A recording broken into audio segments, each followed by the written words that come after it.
We've got a lot of new images of Halloween Kills, courtesy of Total Film, but surprisingly as well, we've got some news on Halloween Ends.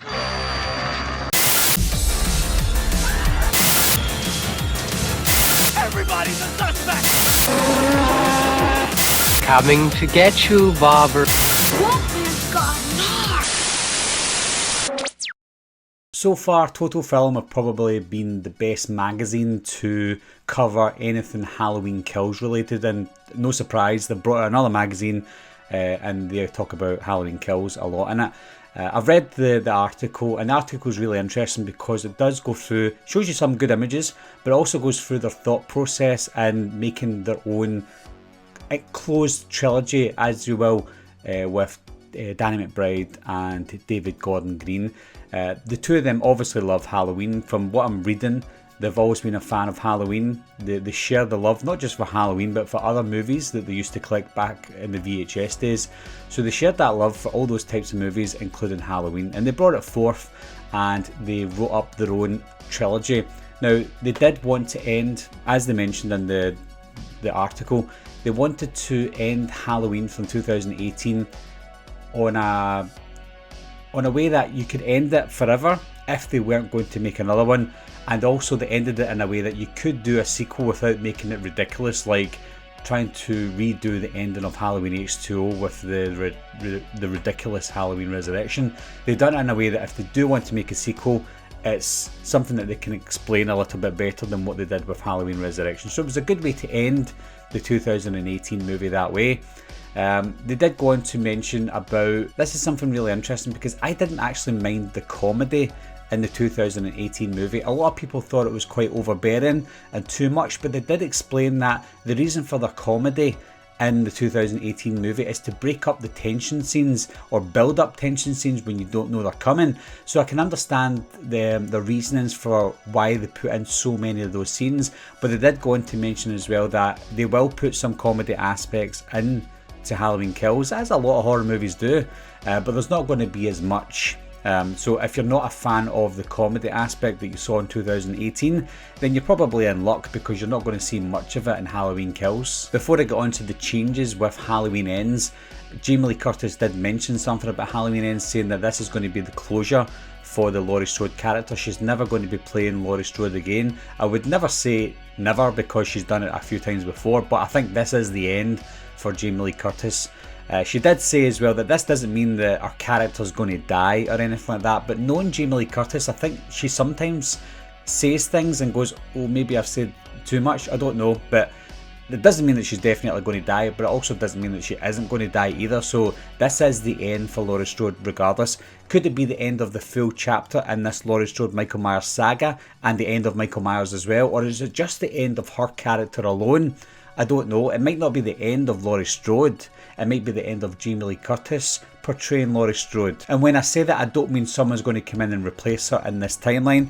I mean that in the future, if they do other movies that feature a Laurie Strode character, obviously Jamie Lee Curtis isn't going to be playing her. A lot of the images that you can see in the article is images that we've seen in the trailer, just maybe different angles and higher resolution, that's all. But the images are interesting anyway. You've got some behind the scenes shots as well that you see Anthony Michael Hall, for example. You see a nice shot, this is a good one, with Nick Castle and David Gordon Green. Nick Castle's holding up the mask. Now Nick Castle does play the Shape again, he does play Michael Myers, but obviously it's James Jude Courtney that's playing him mostly throughout the movie. But this is an interesting shot because you see Nick Castle with the mask, but you also see him with coveralls, and you can see that the burn marks on them as well. So he obviously does play Michael at some point. Some people mentioned that it could be him there again looking out the window. As far as I was aware, it was Nick Castle that was looking out the window in the 2018 one, so it would make sense just to see him do the stare, even though you don't see his eyes, just standing there doing the stare. That's enough for me because Nick Castle is on board, but he's obviously not going to be doing all the heavy lifting, he's not going to be doing the walking around and stuff. So if we're only going to get to see Nick Castle doing something like this, I'm happy with that. Now, the biggest news that we take from this article is the obvious, and that is Halloween Ends will no longer take place on the same night.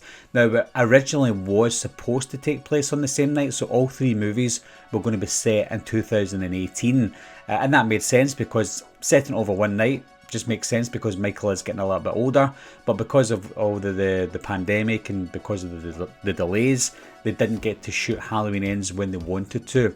So because of the delay, they also made a change. David Gordon Green made a decision. He said, right, there is a difference here because the time's passed. We're going to have to set it on a different night, but not just the next night. They're setting it, and I quote them here, as they're setting it a few years later. I know that some people have mentioned online that they've confirmed that it's 3 years later or 4 years later. That's not confirmed. He just says a few years later, unless there's another article somewhere where David Gordon Green specifies the year. But it would make sense that they would set it in the year that the movie comes out. So if it comes out, this is again if there's no delays, if it comes out in 2023, they may set it 5 years later. They might only set it 2 years later, I don't know, I'm just speculating, that's not confirmed, but they're going to be setting it a few years later.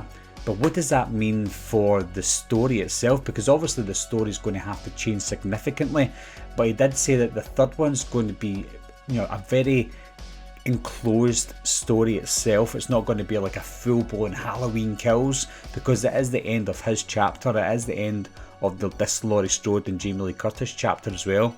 So I think it's going to be very self-aware, it's going to keep itself grounded. I'm hoping it's not going to be totally exaggerated as what we're going to get in Halloween Kills. I like the fact that we are getting an over-exaggerated Michael Myers for Halloween Kills, because this is the middle of the road for David Gordon Green. And he said that he doesn't like to make the same movie twice, he doesn't like to do similar films, but because he's making 3 Halloween movies, he wants to make them all different in style and in tone, and that's what he's going for with Halloween Ends. But it just opens the doors though. I have no idea what the storyline is going to be like. I'm hoping as well that if there is anyone that has read the scripts or any ideas that were already set for Halloween Ends, the good thing is they're no longer in play. We've got a new script or a new idea that's coming out for Halloween Ends. I'm really excited for it. I just don't know where they're going to go with it, because it is set a few years later. You can't make it too far in the future because Michael Myers is getting older. He's 61 years old in 2018. So if you're going to set it, say 4 years later, 5 years later, you could be looking at a 65, 66-year-old Michael Myers. Anyway guys, I'm waffling on here. If you've read the article, leave your comments down below. Let me know your thoughts on it. Let me know what you think about the images that we saw. And obviously, most importantly, let me know about the idea for the change of the Halloween Ends timeline. As always guys, thanks a lot for watching. Thanks for subscribing. I'll see you soon. Bye bye.